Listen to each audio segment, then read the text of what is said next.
Dear Papa Dudut, magandang araw po sa lahat ng bumubuo ng Barangay Love Stories at sa mga katulad kong certified kabarangay at kapuso. Tawagin niyo na lamang po ako sa pangalang Elora. 48 years old at nagtatrabaho sa isang private company dito sa BGC.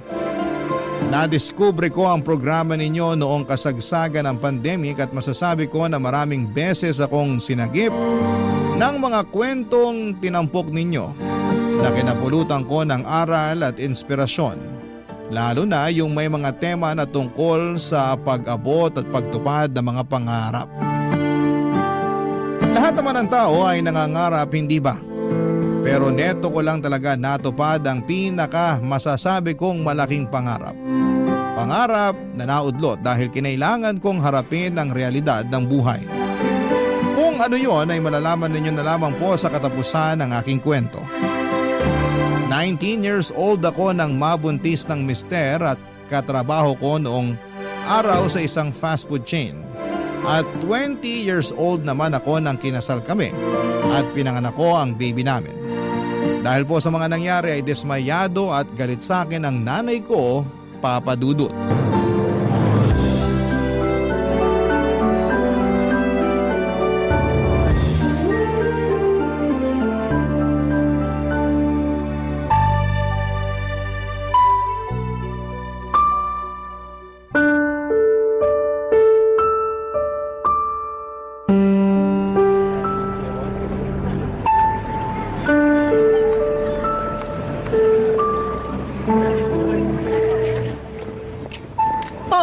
Elora, bakit nandito ka sa labas?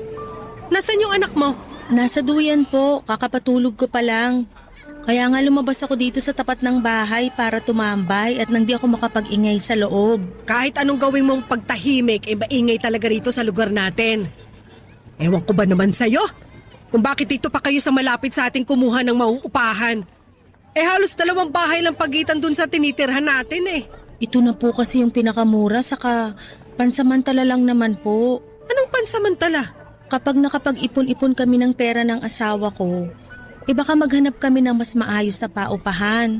Sabi ko sa kanya gusto ko sa 2nd floor kami para hindi malapit sa kalsada. Para di maalikabok at di masyadong maingay. Paano kayo makakaipon? Kapapanganak mo pa lang. Tapos yung mister mo lang ang may trabaho. Hindi ko naman po sinabing ngayon na. Kaya nga po kapag nakapag-ipon. Saka sisikapin ko pong makapagtabi kahit konti sa sweldo ng mister ko para makaipon. Tako! Sa baba ng sweldo ng asawa mo, malabo makapag-ipon kayo. Sobra naman po kayong magsalita. Sinasabi ko lang ang totoo. Sabi mo nga sa akin na ubos yung pera nyo nung nanganak ka. Gawa ng kinailangan pang biyakin niyang tiyan mo. Akala mo kasi siguro biru-biruan lang ang pagbubuntis. Anak-anak kayo, hindi nyo pa naman pala kaya. Hinapos nga kami noon pero nairaos naman yung panganganak ko. Di po ba mas maganda na maayos at ligtas kami ng anak ko? Yung utang namin, mababayaran din po namin yun. Sana nga. Teka, pumunta lang po ba kayo rito sa amin para awayin na naman ako? Ha? Anong awayin pinagsasasabi mo dyan? Hindi kita inaaway Hindi po ba? Sa tono nyo pa lang parang pumunta lang kayo rito para pagalitan na naman ako. Tsaka hindi ako pumunta rito. Napadaan lang ako dyan sa kalsada tapos nakita kita. Galing ako doon sa suki kong karinderya para mangutang ng ulam para sa mga kapatid mo.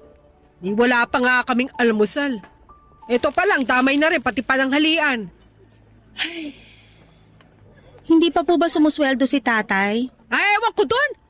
Hindi nag-abot sa akin kagabi tapos hanggang ngayon naglalaway pa sa higaan. Gabing-gabi na umuwi tapos lasing pa. Kinapkapan ko yung mga bulsa para maghanap ng pera kaso wala akong nakuha. Gutom na raw mga kapatid mo, sakit na sa ulo ng mga reklamo.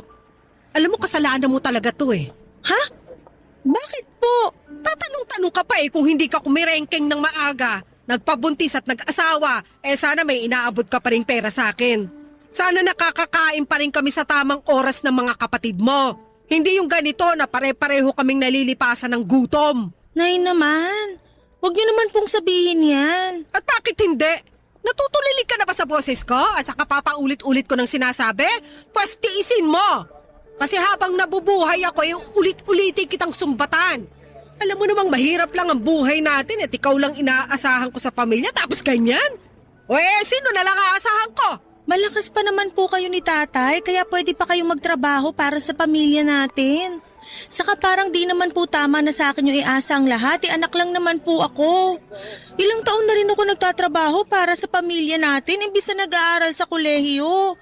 Siguro naman sapat na po yun para pagtuunan ko naman ngayon ang sarili kong pamilya. Saan ka naman nakakita ng anak na sinusumbatan ng nanay niya? Buti pa makaalis na nga rito. Nakakasira ka ng araw. Diyan ka na! Papa Dudut, mahirap lang ang pamilyang kinalakhan ko.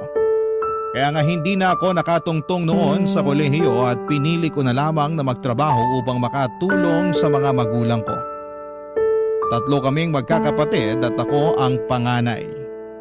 Habang naiintindihan ko ang pinanggagalingan ng galit at pagkadismaya ni nanay, ay mali naman na pagsalitaan niya ako ng masama at masakit. Pinanagutan naman ako ng mister ko at hindi tinakasan katulad ng ibang mga lalaki dyan. Alam ko naman kung bakit siya nagkakaganon at iyon nga ay dahil malilimitahan ang perang ibibigay ko sa kanila. Lalo na at meron na kaming sariling pamilya ng mister ko. Masakit sa akin na tratuhin ng ganon ni nanay at may pagkakataon na napaisip ako kung tama ba na nag-asawa ako ng maaga. Siyempre marami pa akong pangarap na gustong matupad para sa pamilya namin.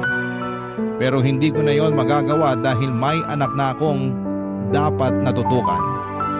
Hindi nagtagal ay nagsilang ako ng isang malusog na sanggol na lalaki at makalipas lamang ang 1 taon ay nabuntis na naman ako ng aking asawa at nanganak na naman ang sanggol na babae. Kung tatanungin ninyo kung kumusta ang relasyon namin ni nanay ay masasabi ko na maayos naman. Dahil unti-unti ay natanggap na niya na hindi ko na sila responsibilidad. Mabilis pang lumipas sa mga taon at masasabi ko na naging maayos naman ang pagsasama namin ng mister ko. Siya lang ang nagtatrabaho sa amin samantalang ako ay bahala sa pag-aasikaso sa mga bata at gawaing bahay. Habang tumatagal ay mas minahal ko ang pagiging asawa at ina sa mga anak namin. Masipag at masikap naman ang napangasawa ko. Mula sa pagiging crew sa fast food ay lumipat siya ng ibang trabaho hanggang sa makapasok siya sa isang pribadong kumpanya sa Quezon City. Kaya lang Papa Dudut, taong 2007 nang sinubok ang aming pamilya.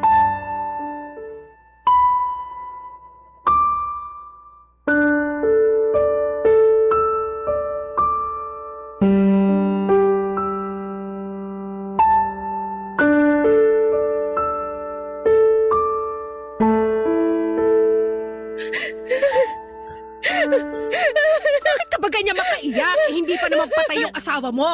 Ingay-ingay mo eh. Paano niyo nasasabi yan? Kailangan ba mamatay muna yung asawa ko bago ako umiyak ng ganito? Hindi naman sa ganun pero baka ganun na nga ang isipin ng mga kapitbahay niyo kasi ganyan ka umiyak. Tsaka natutulog naman ang asawa mo dun sa loob ng bahay niyo. Mamaya magising yung kakapalahong mo dyan. Nay naman eh. Napakaano niyo naman magsalita. Nagsasabi lang ako ng totoo. Hindi ko ihingi ng pasensya ang pagiging prangka ko. Pero hindi tama yung mga sinasabi niyo. Lalo na may pinagdadaanan yung pamilya namin. Lalo na ako. Kung alam niyo lang kung gaano kabigat sa akin na tanggapin na na-stroke yung asawa ko. Masyado pong biglaan yung mga pangyayari. Wala ka namang magagawa. Mas lalong bibigat kung hindi mo tatanggapin. Hindi rin naman gagaling agad yung asawa mo eh. Ewan ko sa'yo, Nay. Bakit ka ba kasi naiinis dyan? Hindi po ako naiinis. Hindi raw ay kitang-kita sa reaksyon ng mukha mo. Parang ewan to babaeng to. Ako ba ang pasisinungalingan mo eh, parang hindi kita iniris sa matris ko. Sige po, sasabihin ko na yung totoo. Na naiinis ka sa akin. Opo! Ay, bakit ka naman maiinis sa mga sinabi ko, Aber?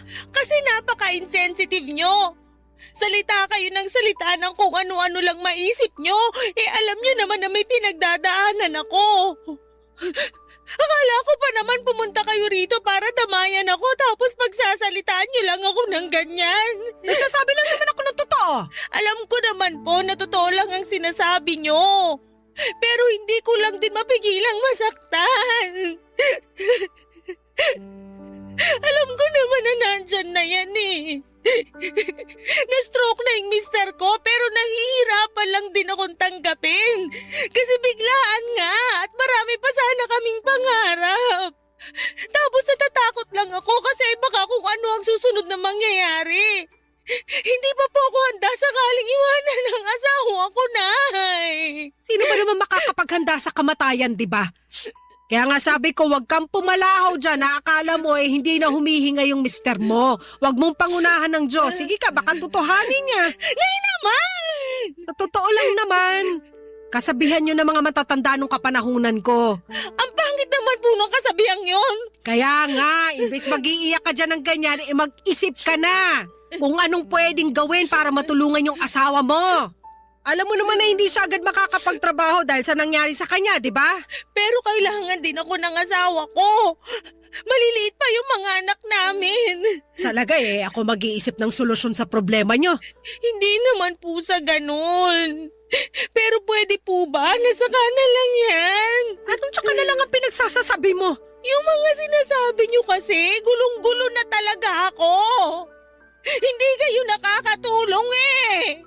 Lalo niyong pinapabigat yung nararamdaman ko, sa totoo lang. Ako pa pala nagpapasama sa loob mo? Aba kasalanan ko pa pala? Bakit po kasi hindi niyo muna subukang itikom yung bibig niyo at magpakananay muna kayo sa akin? Kahit ngayon lang po kasi alam niyo na nga kailangan ko kayo. Kaya lang ganyan naman po ang ginagawa niyo. Hindi naman po yata tama yan. Nakakapagod na kayo eh! Ako nanay mo pero ganyan mo lang pagsalitaan. Mga kabataan talaga ngayon. Oh, siya. Magluluto na lang muna ako ng pananghalian nyo doon. Kasi baka kulang ka lang sa kain. Baka pag nalamnan niyang tiyan mo umayos-ayos na rin ang tapas ng dila mo. Papadudot masakit sa akin na imbes na damayan ni nanay ay kung ano-ano pang mga masasakit na salita ang narinig ko sa kanya. Ewan, ganon ba talaga ang mga nanay? Porke anak ka lang nila at meron na silang karapatan na magsabi sa iyo ng masasakit dahil lamang para sa kanila yon ay tama.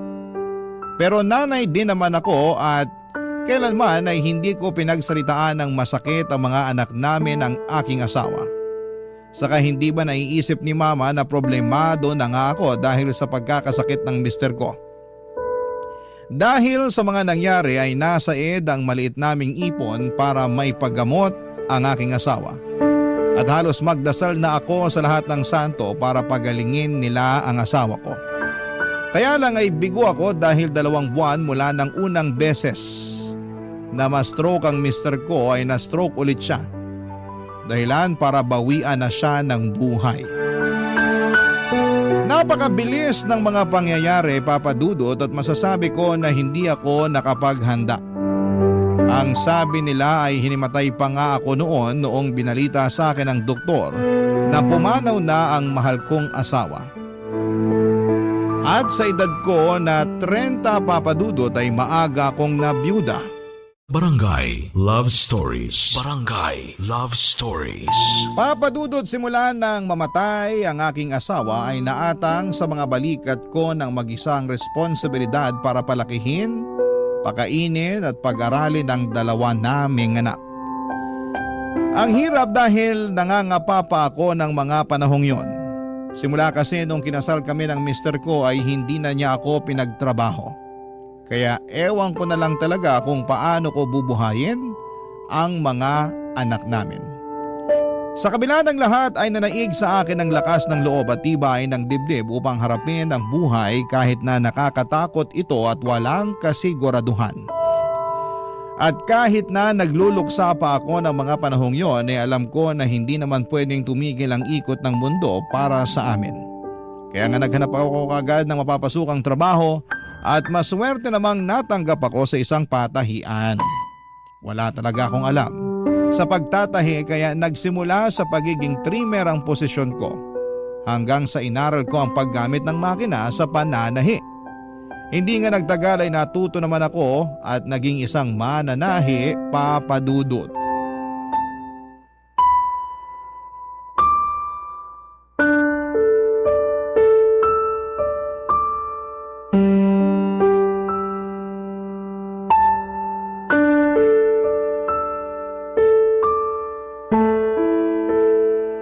Pwede ko po ba kayong makausap, Nay?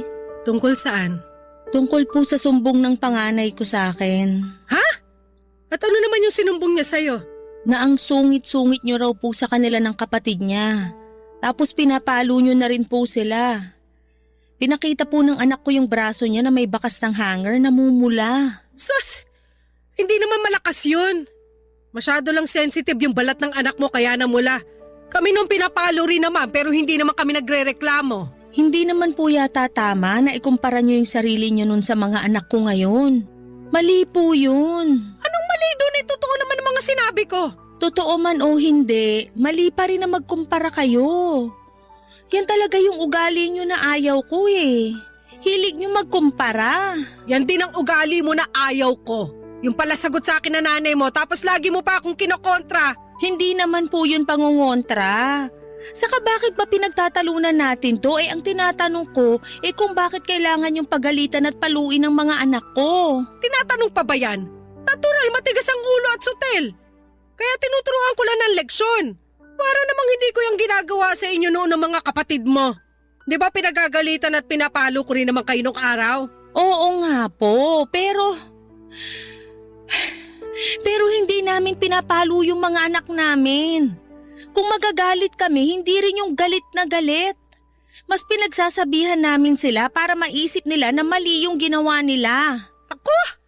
Alam mo namang hindi uubra sa akin yung ganyan kasi mabilis talaga ako mapikon lalo't paulit-ulit ko nang sinasaway. Hindi naman po pasaway yung mga anak ko. Hindi raw. Bakit? Ikaw ba ang araw-araw nakasama nila? Hindi naman, di ba?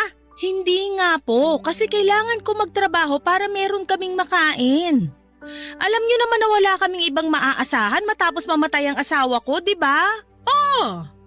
Alam nga namang iasa niyo ang lahat sa mga kapitbahay niyo. Nakakahiya naman yon, lalo ang lakas-lakas mo pa. Kaya nga po tinitiis kong mawalay sa mga anak ko para magtrabaho sa labas. Pero hindi ibig sabihin pagmamalupitan niyo na sila. Sobra ka naman sa pagmamalupitan. Hoy!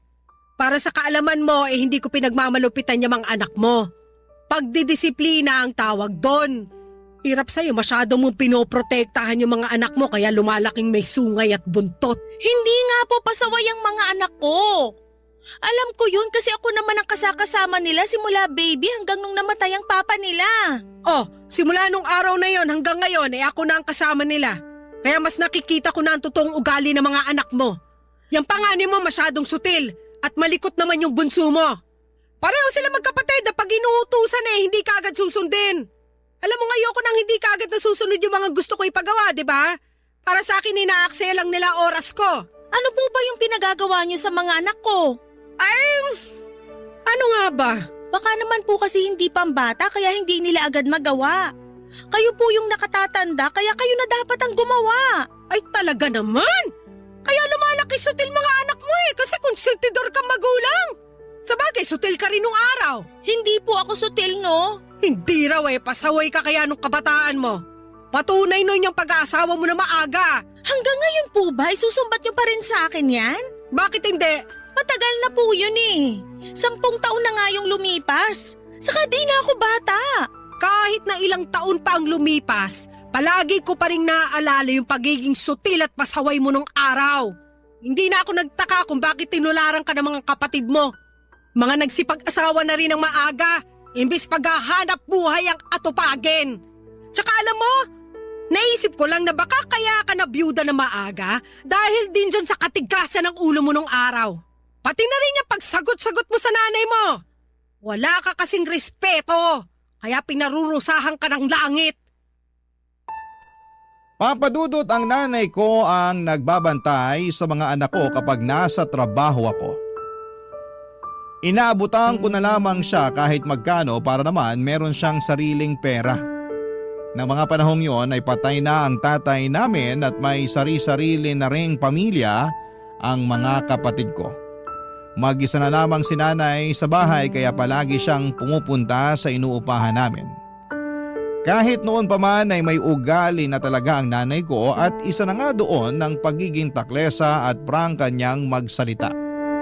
Kahit na ako na anak niya ay hindi nakaligtas sa mga masasakit niyang salita. Kaya nga ang sama-sama ng loob ko lalo na nang nalaman ko pa mismo mula sa panganay ko na ginawa rin yon sa kanila ng lola nila. At ang masahol pa ay nasaktan na rin sila nito. Pero ayaw ko namang magtanim ng galit sa nanay ko dahil iniisip ko na lamang na baka tama nga siya tungkol sa pagdidisiplina sa mga anak ko. Kaya nga pinalagpas ko yon at nagpatuloy sa buhay kahit na walang kabilib-bilib sa akin ang nanay ko lalo na sa trabaho ko ng mga panahong yon. Hindi nagtagal taong 2018 nang mapagtapos ko ng pag-aaral ang aking panganay. Proud na proud ako sa aking sarili dahil may napag-graduate na ako sa kolehiyo. At sa wakas ay nagbunga rin ang aking pagsisikap sa pananahi at pagsa-sideline sa pamamagitan ng pagluluto ng almusal tuwing araw ng linggo. Papa Dudut, wala pong pagsidlan ang saya na nararamdaman ko bilang magulang.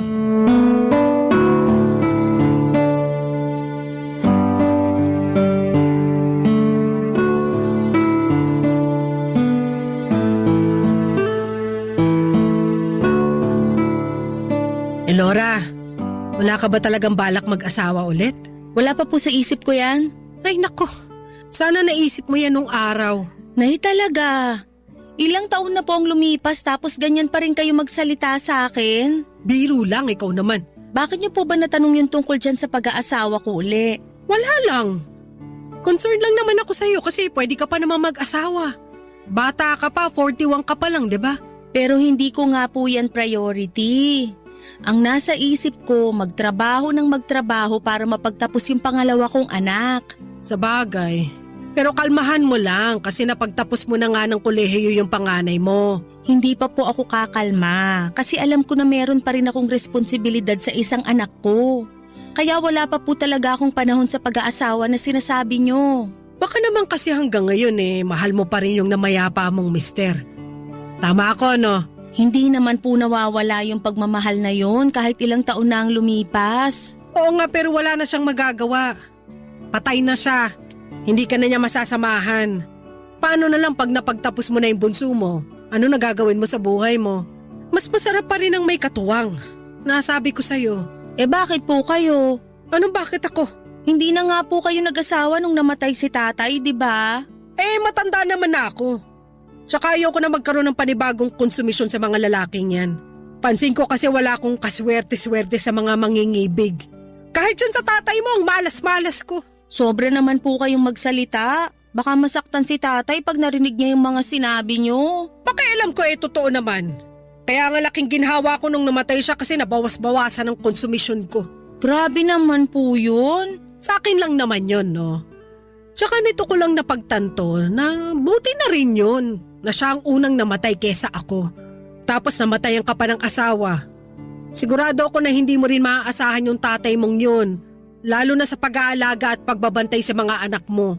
Baka nga sagutin niyo pa pag-aalaga sa kanya kasi kung ano-anong pinaggagawa sa buhay. Sa bagay. Pero ayaw ko pa rin naman na nawala ng maaga si tatay sa atin. Ang gusto ko magbago siya. Hindi na magbabago yung hudas mong tatay kaya hayaan mo na siya dun sa kabilang buhay. Mukha namang ayos na siya ron. Hindi na nga nagpaparamdam sa akin sa panaginip Buti pa po kayo, napapanaginipan niyo si tatay. Sana ako rin mapanaginipan ko ang asawa ko. Oo, sana mapanaginipan mo. At pag nangyari yon, humingi ka ng basbas para payagan ka na niya makapag-asawa ulit. Nasingit niyo na naman po yan. Syempre!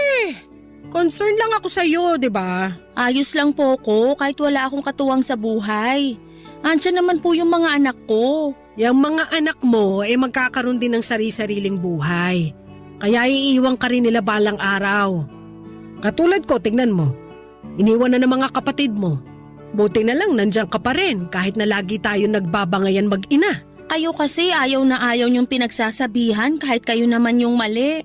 Masyado niyong iniisip na porke mas matanda kayo sa akin palagi na kayo ang tama. Bakit? Hindi ba? Hindi po. Walang perpekto. Kaya di sa lahat ng oras tama kayo. Basta. Para sa akin masyado ka lang balat sibuyas. Basta rin po. Para sa akin, hindi ko kailangan mag-asawa uli dahil ayos naman ako. Baka sa ngayon ayos ka. Pag tumungtong ka sa edad kong to, masasabi mo na lang na sana pala sinunod ko yung payo ni nanay. Malungkot tumandang mag-isa, Elora. Kapakanan mo lang ang iniisip ko.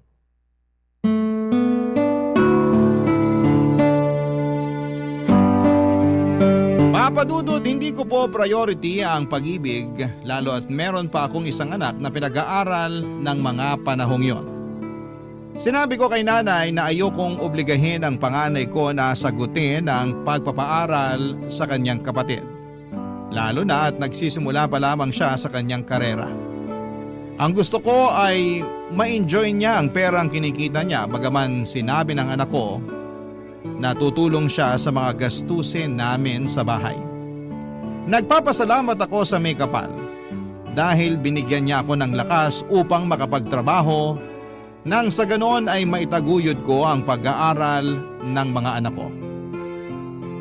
Para sa akin, ang tagumpay nila ay tagumpay ko na rin. Sila ang gusto kong tumupad ng pangarap ko noon na hindi nagkatotoo dahil sa kahirapan at kapusukan.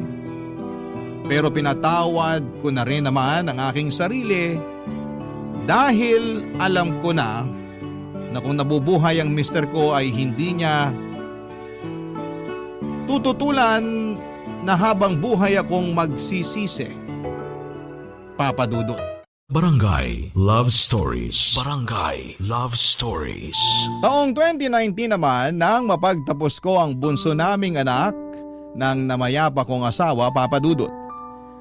At tulad ng pakiramdam ko noong graduate sa kolehiyo ang panganay namin ay labis-labis na saya naman ang naramdaman ko. Kaso ay nagpandemic naman ang sumunod na taon kaya masasabi kong parang huminto hindi lang ang buhay at pamumuhay namin kundi ng lahat ng tao sa mundo. Sa kabila noon ay hindi ako nawala ng pag-asa na bubuti rin ang sitwasyon at gagaling ang mundo. Noong lumuwag na ang quarantine sa bansa ay unti-unti kaming bumalik ng mga anak ko sa pagtatrabaho. Oo, nagtatrabaho pa rin ako dahil kaya ko pa naman at ayokong maging pabigat sa aking mga anak. Kung mag-aabot man sila ay salamat. Kung hindi naman ay salamat pa rin. Kasama pa rin namin si nanay sa bahay at ganon pa rin ang ugali niya. Siguro'y hindi na talaga siya magbabago kaya lang isang beses ay may nangyari. Dahilan para kabahan kami ng husto ng mga anak ko.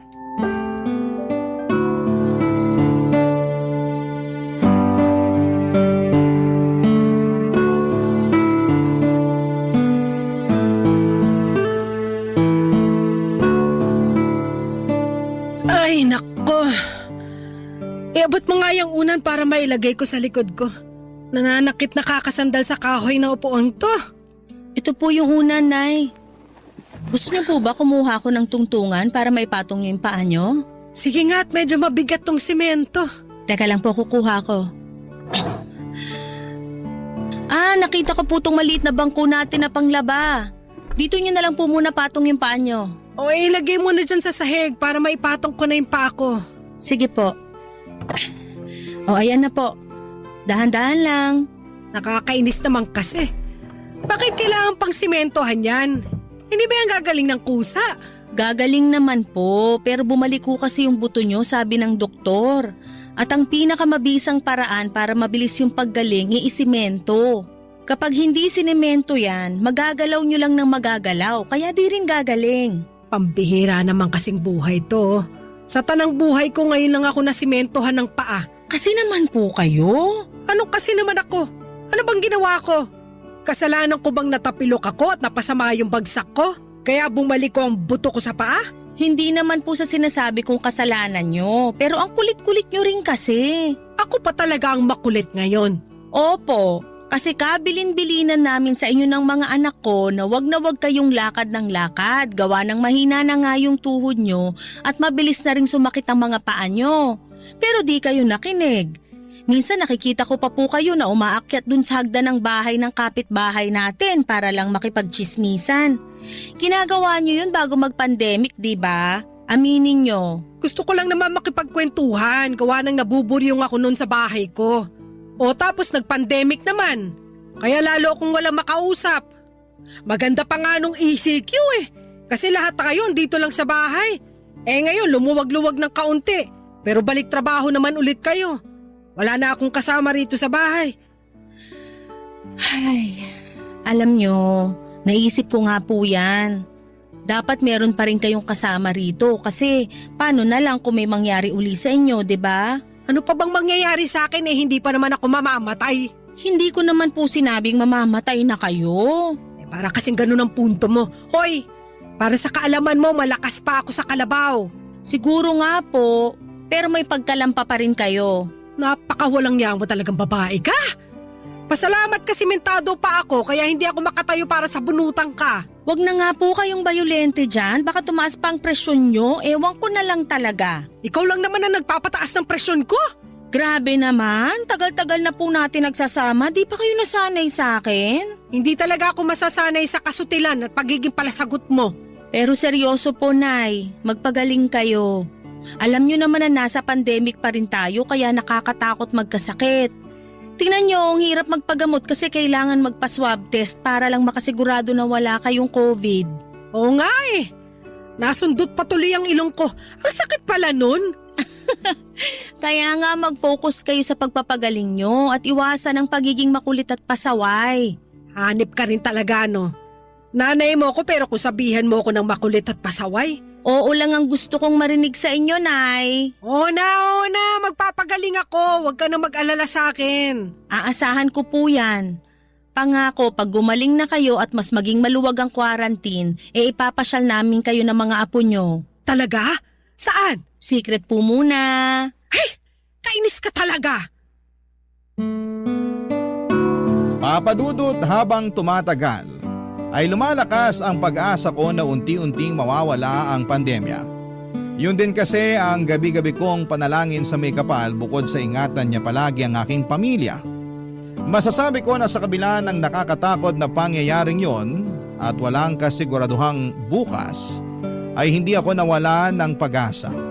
Nang mga panahong yon, ay hindi na po ako bumalik sa pabrikang pinapasukan ko bilang mananahi. Inabala ko na lamang po ang sarili ko sa pagtitinda ng mga ulam at merienda na pina-order namin online at dinideliver ng door to door. At saka napag-isip-isip ko rin na kailangan ako ng nanay ko sa bahay upang meron na siyang kasakasama.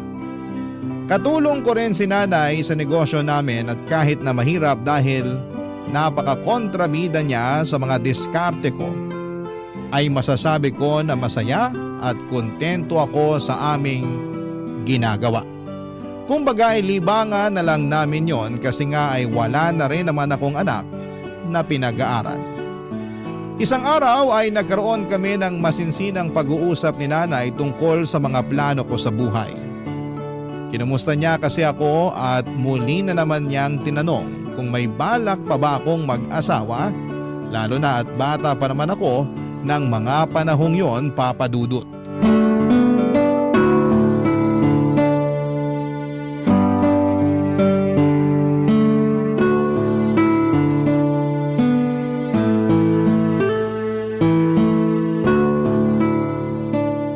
Tres ka pa lang naman, nak. Bata ka pa kung tutuusin. Huwag mong sabihin sa akin na masaya ka na dyan sa ginagawa mo. Alin po? Itong pagtitinda natin? Opo, masaya naman ako rito. Oo nga, kaso paano ko ba sasabihin to? Sabihin nyo na po. Pangako, makikinig ako at iintindihin ko yung sasabihin nyo. Alam ko kasi na ayaw mo namang mag-asawa. Kaya hindi na nga kita kukulitin doon. Bahala ka na sa buhay mo pero ano nang kasunod? Hanggang tumanda ka, gusto mo na lang magluto ng ulam at mga merienda?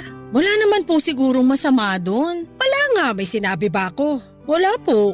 Ang punto ko rito wala ka na bang ibang pangarap? Naisip ko na mas hawak mo na ang buhay mo ngayon. Kasi napagtapos mo naman na ng pag-aaral yung mga anak mo. Baka lang may iba ka pang pangarap na gustong tuparin. Katulad naman po ng ano. Ay naku, tong babaeng to. Kailangan ako pa talaga mag-iisip para sa'yo? Kayo kaya nakaisip, kaya nilulubos-lubos ko na. Sampaling kita dyan eh. Ang violento niyo talaga? Bakit? Sinampal na ba kita? Hindi pa naman, di ba? Puro lang naman ako salita pero parang gusto ko ng totohanin ngayon. Ang kulit mo eh. Sobra naman po yun. Pero ayun nga. Ayaw mo bang mag-aral ulit? Po? Mag-aral ka kaya? Pwede pa naman eh. Ikaw naman ang mag-aral sa kolehiyo at kunin mo yung kurso na gusto mo para makapagtapos ka. 'Di ba, pangarap mo na yan noon pa, kaso nga, ang aga mo nagpabuntis at nag-asawa. 20 years old din naman po kayo nung pinanganak niyo ko, di ba? Ibig sabihin, pareho lang po tayo na maagang nagpabuntis at nag-asawa. Ay ewan ko sa'yo, naisingit mo pa talaga yan. Matagal ko na pong gustong isingit yan sa tuwing sinisermonan niyo ko tungkol sa pag-aanak at pag-aasawa ko. Like mother, like daughter lang, di ba? Laura, masasampal na talaga kita. Joke lang po.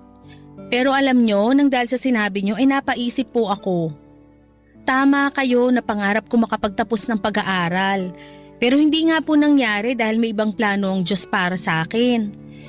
Pero ngayon na natapos ko ng pag-aralin mga anak ko, bigla na lang din bumalik sa akin yung kagustuhan at tuparin naman ang pangarap kong yun. O ano pang hinihintay mo? Subukan mo. Kahit ano namang edad pwedeng bumalik sa pag-aaral. Tsaka meron naman mga institusyon at universidad na tumatanggap ng may edad na estudyante. Kunin mo yung kurso na gusto mong kunin. Tapos tapusin mo para naman meron ka na ring diploma. Kaso natatakot po ako at nagdadalawang isip. Bakit? Di ko po kasi alam kung kaya ko pang makipagsabayan sa mga estudyante ngayon. Siyempre kaya mo at kakayanin mo.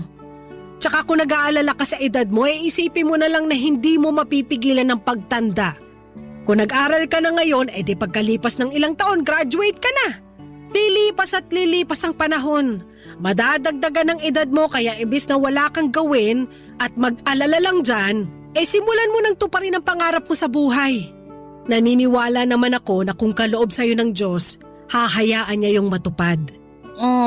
Salamat po, Nay. Tatandaan ko po yung sinabi nyo. Tandaan mo talaga. Maraming salamat po kasi kahit matanda na ako, nandyan pa rin kayo para payuhan ako. Hindi ko po alam ang gagawin ko kung wala kayo sa tabi ko. Ganun talaga.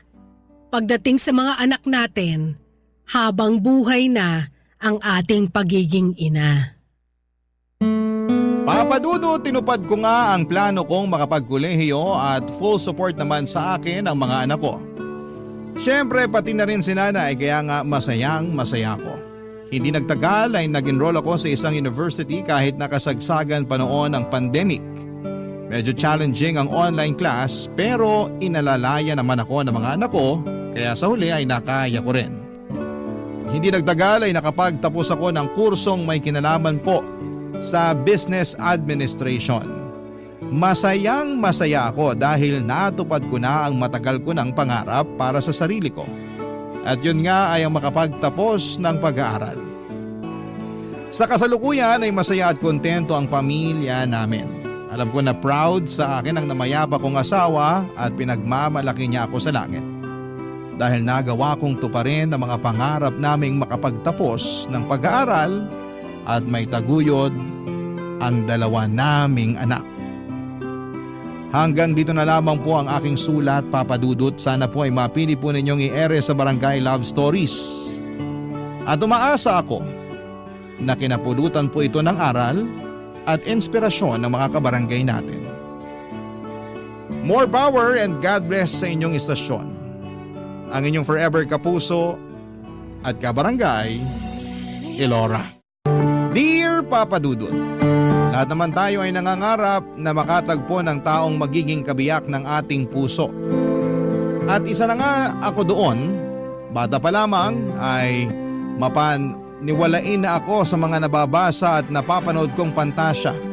at pelikula tungkol sa mga magsing-iro na nagkakaroon ng happy ending. Pero noong tumanda ako ay na-realize ko na hindi pala yon ganon kasimple. At kung minsan ay napaka-komplikado pa nga.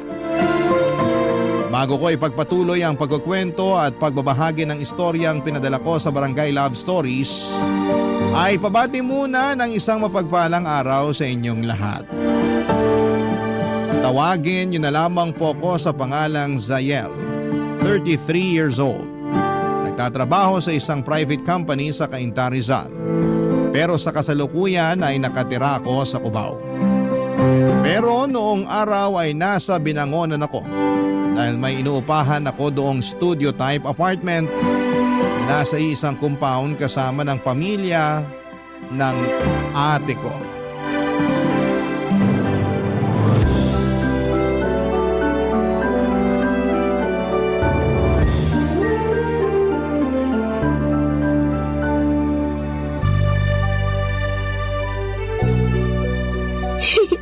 Ayun na nga ate, nagugustuhan ko na siya. Kaya lang mas bata siya sa akin eh. Ilang taon? 2 taon. Kung 32 na ako, ibig sabihin 30 years old na siya. Tingin mo swa kami? Oo naman.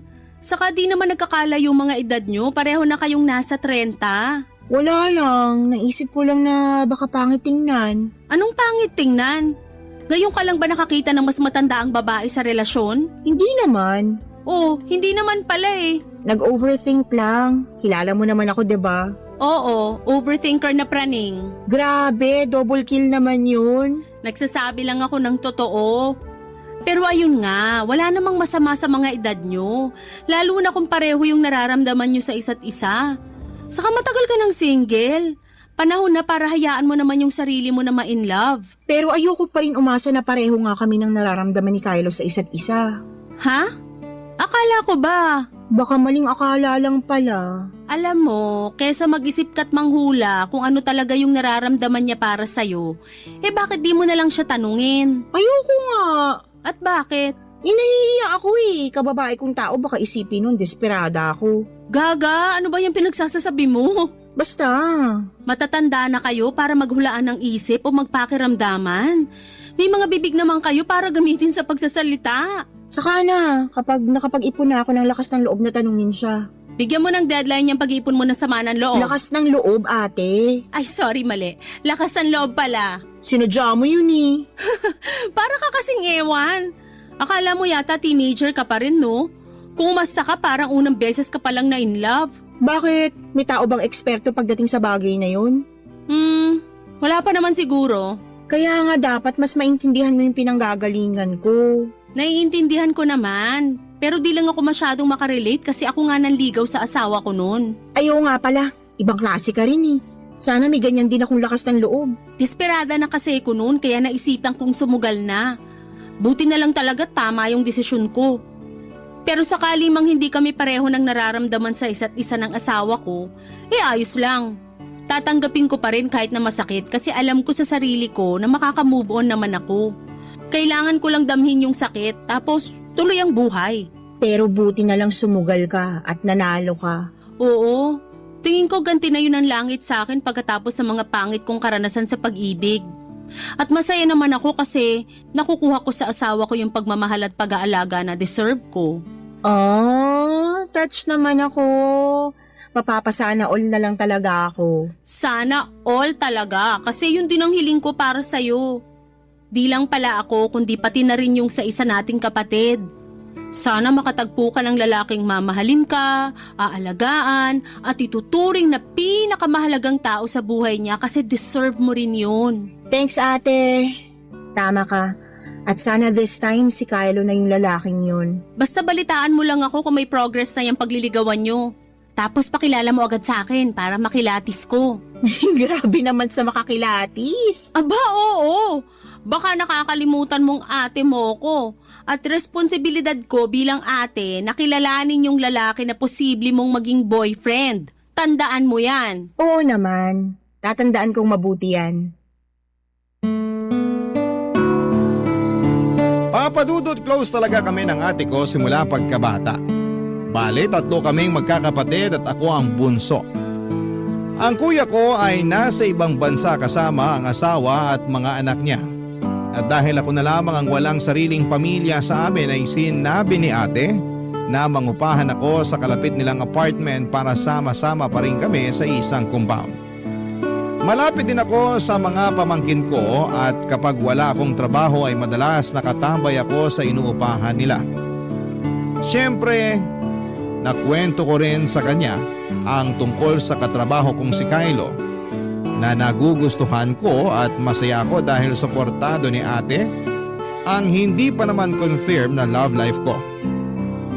Kung ilalarawan ko si Kylo ay masasabi kong may itsura naman siya. Matangkad, moreno, guwapo at malakas ang appeal. Mabait din siyang kausap at may pagka-gentleman. Dahil nga sa tingin ko ay mutual naman kami ng nararamdaman sa isa't isa ay hinayaan ko si Kylo na mapalapit sa akin. Hindi nagtagal, nagkaaminan kami ng feelings at niligawan niya ako na umabot ng 2 buwan, Papa Dudut.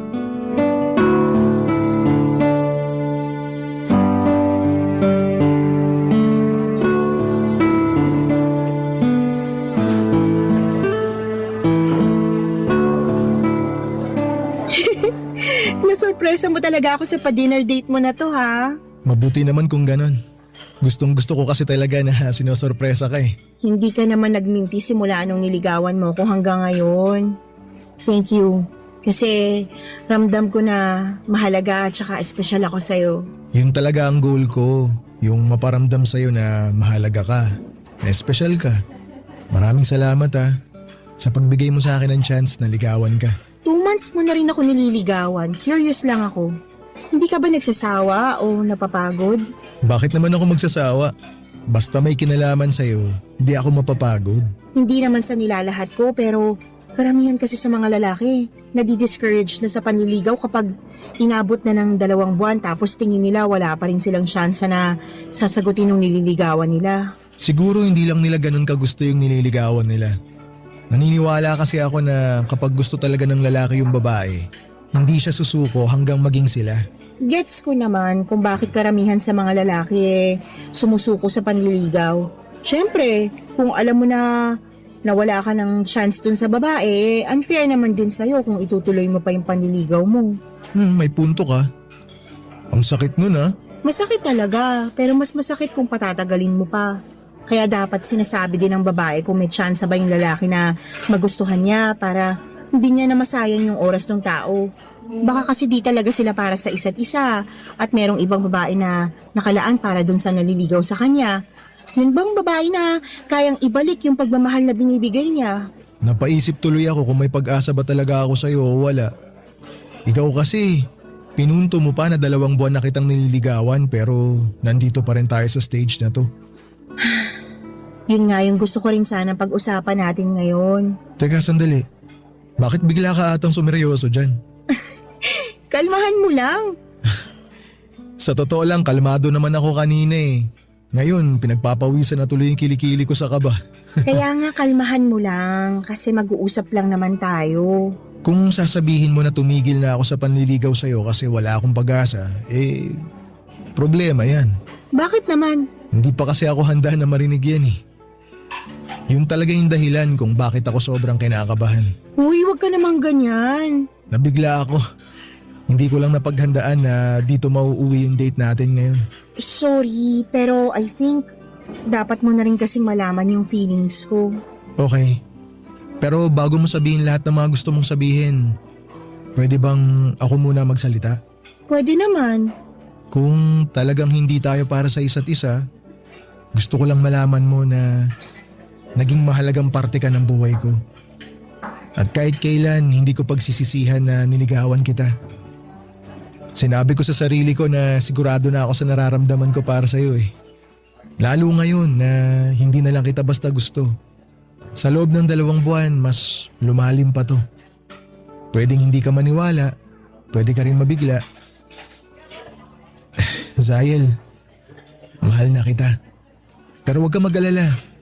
Kung hanggang dito lang talaga tayo, handa ako na tanggapin yun. Irerespeto ko yung magiging desisyon mo. Basta masaya na ako na mahal kita. Kahit hindi mo na yun suklian pa. Thank you, Kylo. Oh, umiiyak ka ba? Oo, kasi natouch ako sa sinabi mo. Huwag ka nang umiyak. Sinusubukan ko pero kilala mo naman ako mababaw ang luha eh. Pigilan mo na yung pag-iyak mo. Sulitin na lang natin tong araw na to. Oo, yan din naman ang gusto ko.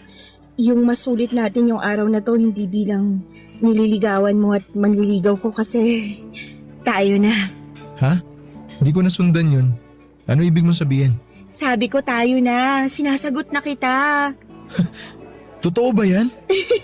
Oo, yun talagang gusto kong sabihin sa'yo kanina pa.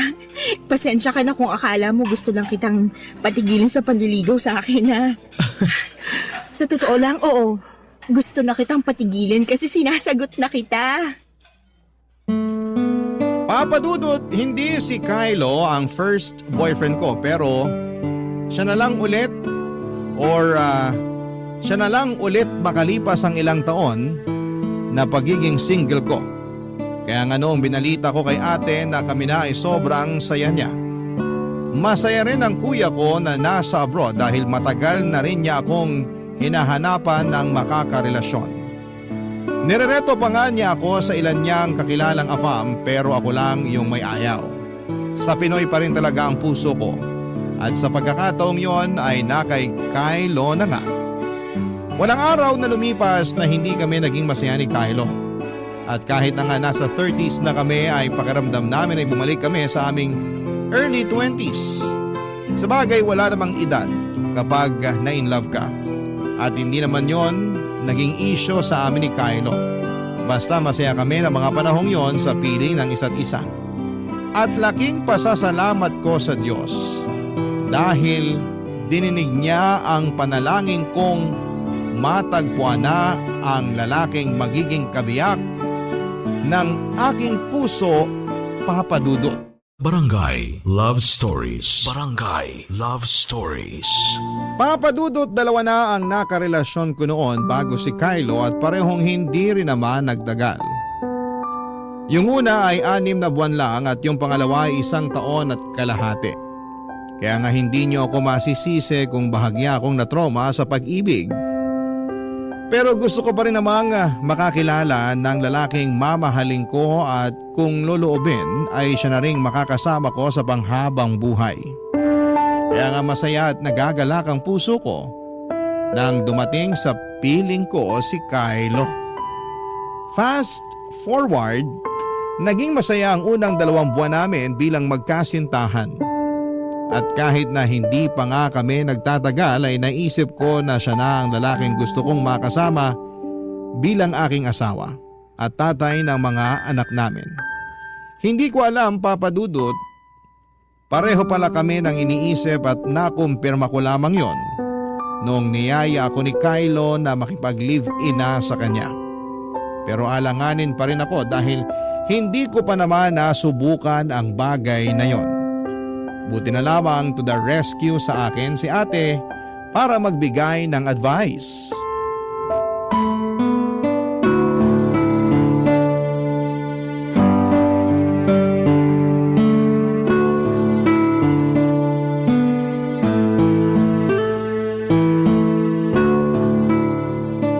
So niyaya ka na niyang makipag-live-in? Oo, Anong sagot mo? Pumayag ka ba? hindi pa eh.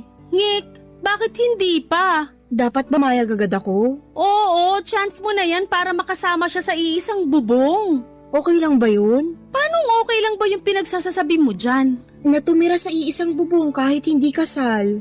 Well, hindi siya okay kung masyado kang relihiyoso. Like, sagrado ang tingin mo sa kasal. Pero sa panahon natin ngayon, usong-uso na yung pakikipag-live-in. Kaya tingin ko, wala namang masama dun.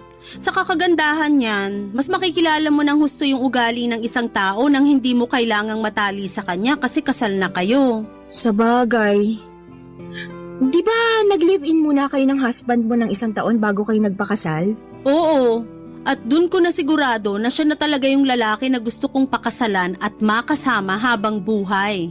Ay, nakakatuwa naman. Kaya huwag ka matakot na makipag-live-in kay Kylo. May tiwala ka naman sa kanya, di ba? Oo, meron. Tinatrato ka naman niya ng maayos.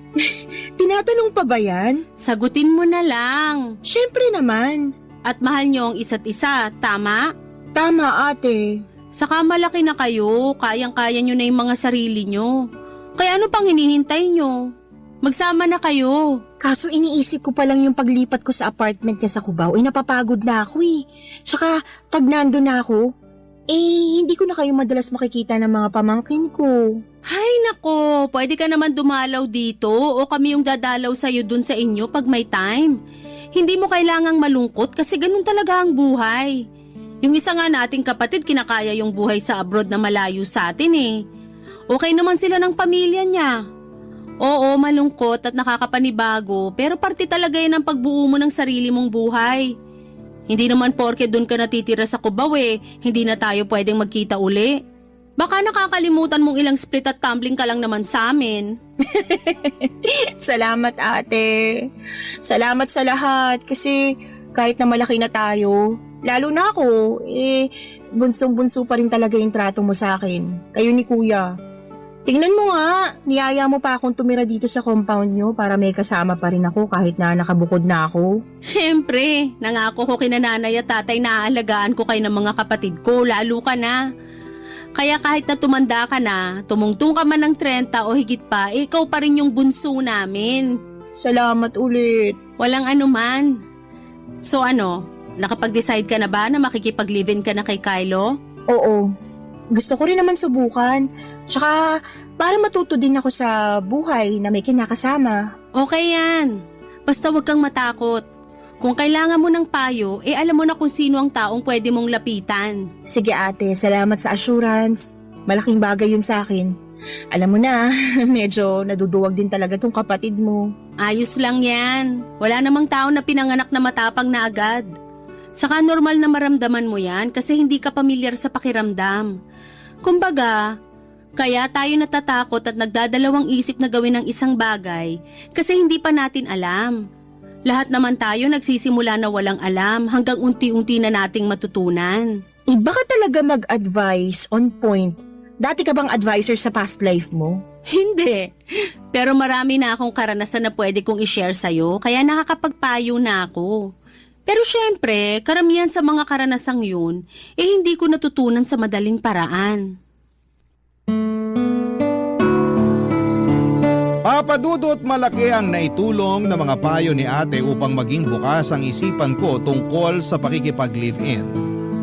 Aminado ako na may pagkasinaunang tawa ko pagdating sa bagay na yon pero dahil wala namang masama, ay lumakas ang loob ko na tanggapin ang alok ni Kylo na magsama na kami sa iisang bubong.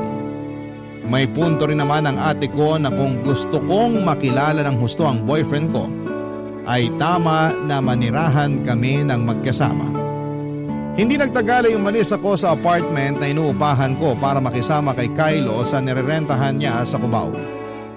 At kahit na malayo yon sa pinapasukan naming opisina na nasa Cainta, ay wala namang kaso dahil may motorsiklo naman ang boyfriend ko na ginagamit namin papasok sa trabaho at pauwi na rin. Siguro kung may ikinalungkot lamang ako sa paglipat kong yon sa inuupahan ni Kylo ay walang iba kundi ang napalayo ako kay ate at sa mga pamangkin ko. Pero paminsan-minsan ay bumibisita pa rin ako sa kanila sa Binangonan, Rizal. Mabilis na lumipas ang 2 buwan at sa pagpapatuloy ng pagsasama namin ni Kylo, ay may ilang bagay akong natuklasan sa kanya, Papa Dudut.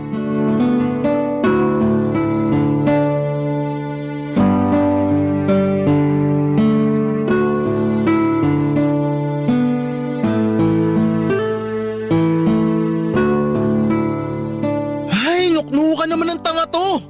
Pabuhat ka na nga, hindi ka pa marunong dumiskarting tatanga-tanga ka. Sino ba kasi nagsabi na pasalihin tong inutil na to sa team namin? Ay, nakakawalang gana. Sweetheart, sino kaaway mo dyan? Wala. Tinan mo, tanga talaga. Naka-register sa Anli yung katangahan? Bobo. Ay, ano ba yan? Sino ba yung kaaway mo? Nakakagulat ka eh. Bakit ba ang dami mong tanong? Di mo ba nakikita na naglalaro ako?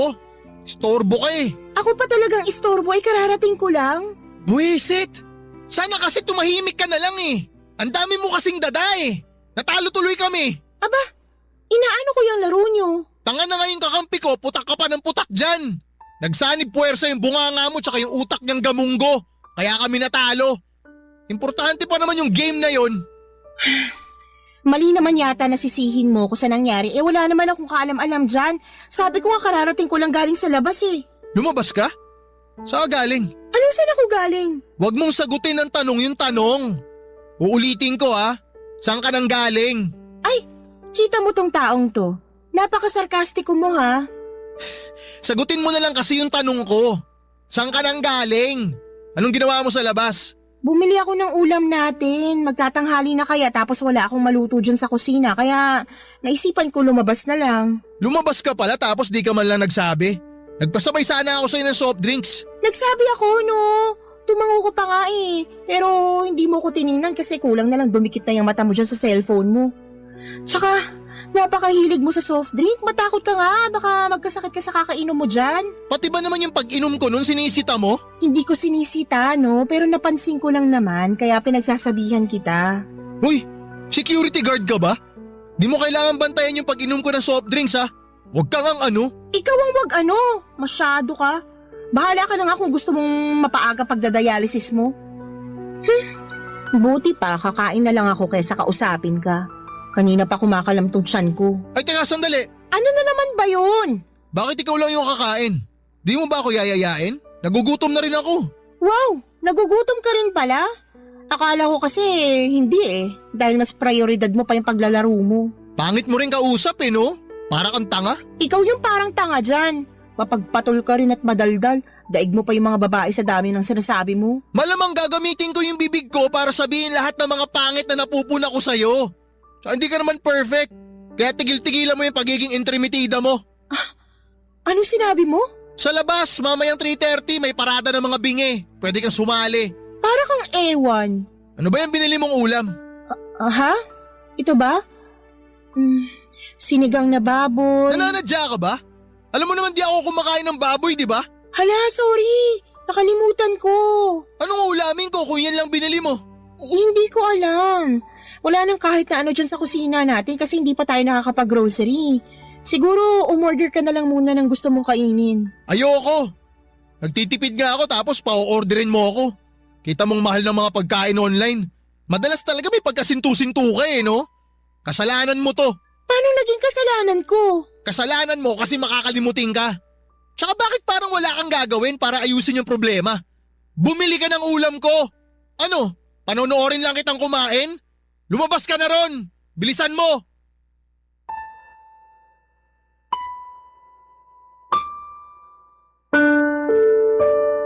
Mga padudo, totoo nga na mas makikilala mo ang isang tao pag nakasama mo na ito sa iisang bubong. At yun ang eksaktong nangyari matapos ang halos 2 buwan naming pagli-live-in ni Kylo. Ang totoo ay napansin ko ang mga bagay na yon sa kanya noong unang buwan pa lamang pero hindi ko itinuring na malaking issue. Pero na-realize ko na napakasumpungin niya at daig pa ang babae sa dami ng mga sinasabi. Bukod doon ay napakakalat pa niya sa bahay. Akala ko ay normal lang sa isang lalaki na walang masyadong alam sa mga gawaing bahay pero napansin kong sumusobra na si Kylo at mas umiiro sa kanya ang katamaran. Feeling niya siguro ay nakakuha siya ng instant kasambahay noong nag-live-in na kami. Kaya nga hindi na ako nakapagpigil ng damdamin. Nang mga panahon yon lalo at gutom ako at may dinaramdam din. Hindi ko rin nagustuhan ang mga sinabi sa akin ng boyfriend ko at masyado naman siyang insensitive. Naanimoy hindi ako nasaktan sa mga sinabi niya. Hindi naman sa pagiging balat sibuyas, Papa Dudod, pero naggalit talaga ako sa kanya at nagtampo ng husto. At hindi ko siya inimik buong maghapon hanggang kinabukasan. Barangay Love Stories. Barangay Love Stories.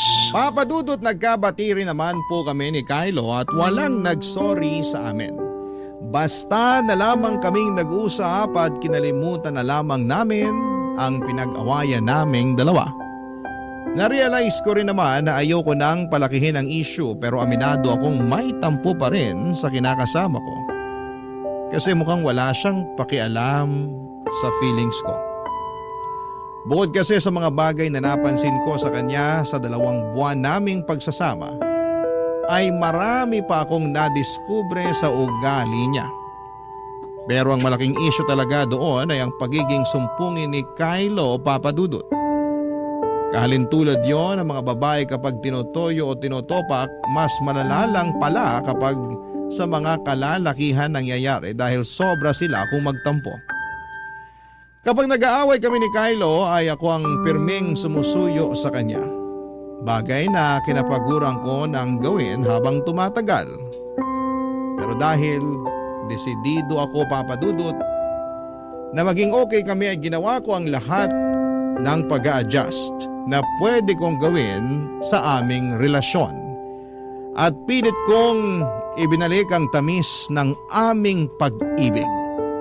Isa na nga doon ay noong niyaya ko siyang mag-dinner date katulad noong mga panahong nililigawan pa lamang niya ako. Nagpunta kami sa isang kabubukas pa lamang na food park na pareho naming nakita online at pinapangarap na puntahan.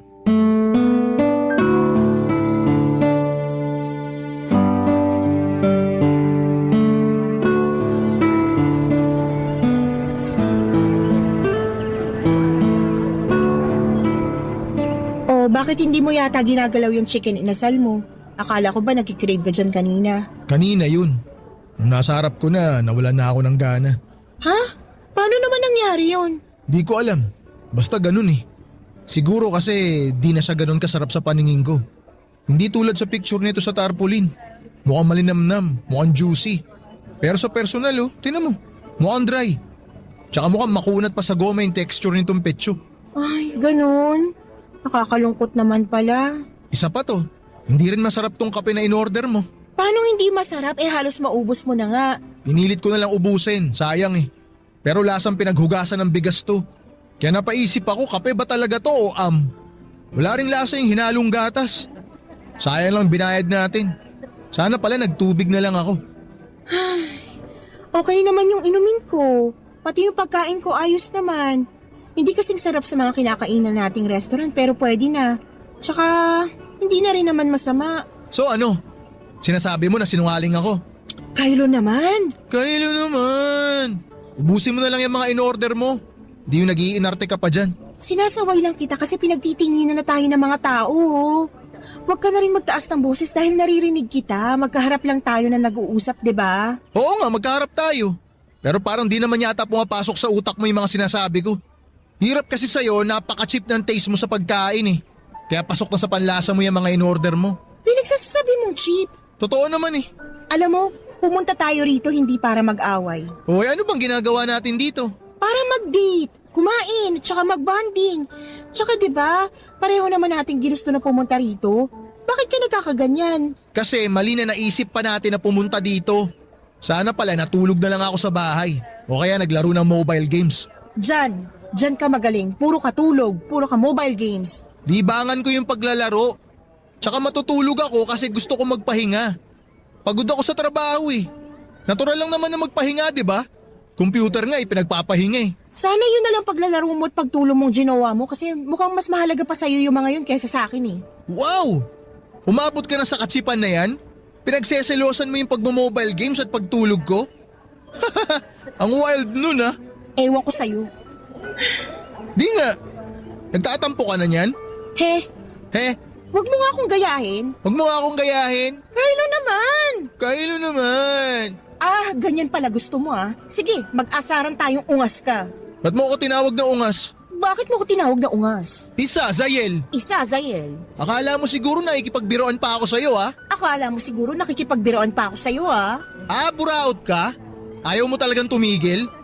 Di ba iwan ka dito mag-isa? Saan ka pupunta? Uuwi na. Nakakabanas kang kasama eh. Baka mamaya ano pang magawa ko dahil sa pagkairita ko sa'yo. Ikaw kaya yung nauna. Wala kang pake. Uuwi na ako. Huwag mo ko susundan ha. Enjoyin mo yung mga kinakain mo dyan. Magpakasaya ka sa cheap na food park na to. Pwe!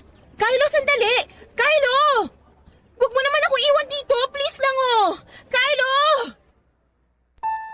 Papadudot ni sa hinagap ay hindi ko naisip na magagawa akong iwanan ni Kylo sa food park kung saan kami nagde-date ng gabing yon. Akala ko pa nga ay babalikan niya ako pero hindi na talaga.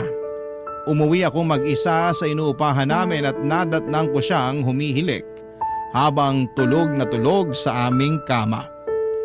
Naiyak na lamang ako kasi hinayaan niya ako na umuwi ng mag-isa nang dahil lamang sa pagtatalo naming yon.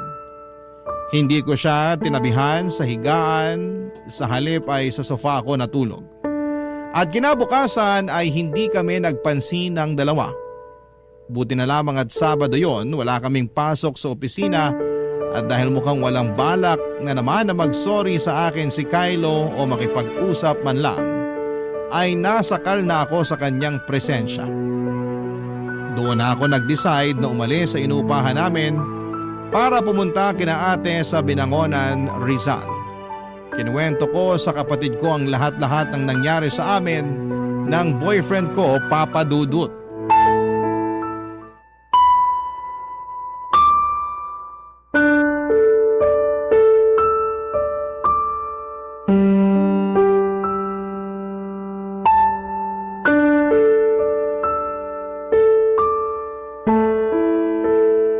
Talaga? Iniiwan ka niya at hindi binalikan? Oo. Grabe kaya yung pakiramdam ko noon. Gusto kong umiyak pero pinipigilan ko lang. Naisip ko, kasalanan ko rin naman kasi baka napikon siya sa pangaasar ko sa kanya. Sabi mo naman siya yung nauna, di ba? Oo. Bigla ka na lang niyang ginaya ka mo no nagsasalita ka. Tama. Tapos naisip kong asarin din siya kaso biglang napikon. Para siyang tanga. Ate naman. Totoo naman eh. Saka ikaw din. Slightly para kang tanga kasi patulan ba naman yung jowang sumpungin? Ayan tuloy. Ay. Pero maling-mali pa rin na iniwang ka niya. Kasi paano na lang kung napahamak ka? Paano kung may nakasalubong kang snatcher, murderer, saka rapist? Paano kung nakidnap ka? Naku! Kalmahan mo lang. Ligtas naman ako nakauwi sa inuupahan namin eh. Buti na lang.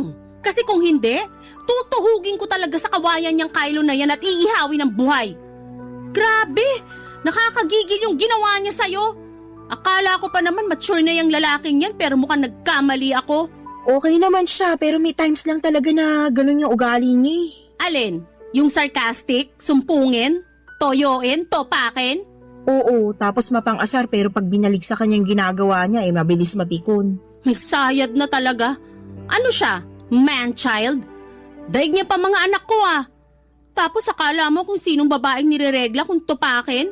Nakakayamot. Yun nga yata yung tamang tawag doon, man-child. Malas mo naman kung ganun. Akala ko kasi nakahanap ka na ng mature na lalaki. Yun pala hindi. Hindi nga yata magandang idea na makipagrelasyon sa mga mas bata sa'yo, lalo na sa mga lalaki. Ano naman kinalaman ng edad na yun sa kung paano siya umasta? Naisip ko lang naman. Hindi yun totoo. Kasi hindi na rin naman bata yang si Kylo. 30 na siya, di ba? Oo. Kita mo na? Nasa pag-uugali niya talaga ang problema kasi kahit na madagdagan pa yung edad niya, kung immature talaga siya, hindi na yun magbabago. Marami dyan na mas bata pa sa kanya pero mature na mag-isip at kumilos. Ewan ko na lang kung ano nangyari dyan sa boyfriend mo. Tulog yata nung nagsabog ang langit ng pagiging mature. Masyado na siyang napag-iwanan. Kaya nga nalulungkot ako eh. Kasi hindi ko akalain na aabot kami sa ganito. Nakakalungkot nga. Pero cheer up. Hindi ka pa naman nakatali sa kanya.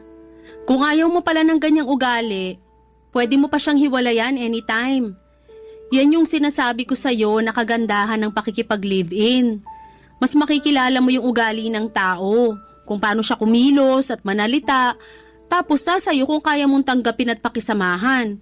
Pero lagi kang may choice na umalis at iwanan yung relasyon nyo. Paano ko gagawin yun? Mahal ko si Kylo. Ikaw ba mahal niya? Mahal naman niya siguro ako. Ay di kung ganun magsama kayo. Huwag mo nang pakawalan kasi baka mapunta pa sa iba. Ate naman eh. Ay, pero seryoso. Wala naman ako magagawa kung magsistay ka sa relasyon nyo eh. Ikaw naman yan, hindi ako. Pero sana kung ano man ang mangyari sa mga susunod na araw, hindi ka magsisi. Sa bagay, baka nga dun ka mas matuto, kaya bahala ka na kung paano mo yan didiskartehan. Sa tono mo, para kang sumuko na sa pagpapayo sa akin ha. Hindi naman. Pero alam ko na ikaw pa rin na magdedesisyon yan. Ayoko naman maging kontrabida sa relasyon nyo. Saka baka totoong nagmamahalan nga kayo pero masyado lang napapangibabawan ng pagiging immature ng jowa mo. Sana magbago pa siya. Subukan mo kayang ipaalbularyo. Ipatawas mo, baka kasi nabalis ang engkanto.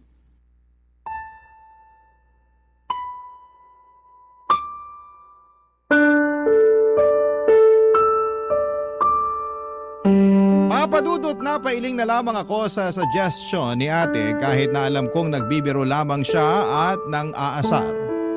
Pero may punto naman siya sa sinabi niyang desisyon ko pa rin ang masusunod.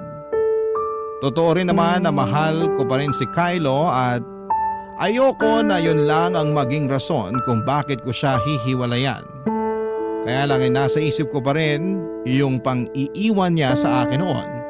At yung takot ng ate ko na posible akong napahamak. Buti na lang at ligtas pa rin akong nakauwi sa inuupahan namin. Marami po akong what if sa relasyon namin ni Kylo. What if ulitin niya yung ginawa niyang yon? At sa mas malalayong lugar na niya ako iwanan. What if magkasakitan na kami kasi masyado siyang mapagpatol at marami pang iba? Nagwo-worry ako para sa kaligtasan ko sa aming relasyon at sa kinabukasan namin bilang magkasintahan. Napapaisip ako kung magbabago pa ba si Kylo o ako na lang talaga ang mag-a-adjust sa amin. Sana po ay matulungan ako ng mga kabarangay kung ano ang dapat kong gawin. Hanggang dito na lamang po ang sulat ko, Papa Dudut.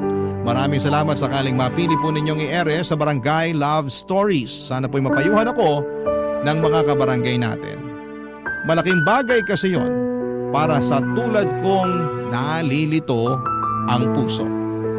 God bless and more power sa inyong istasyon. Ang inyong forever kapuso at kabarangay, Zayel.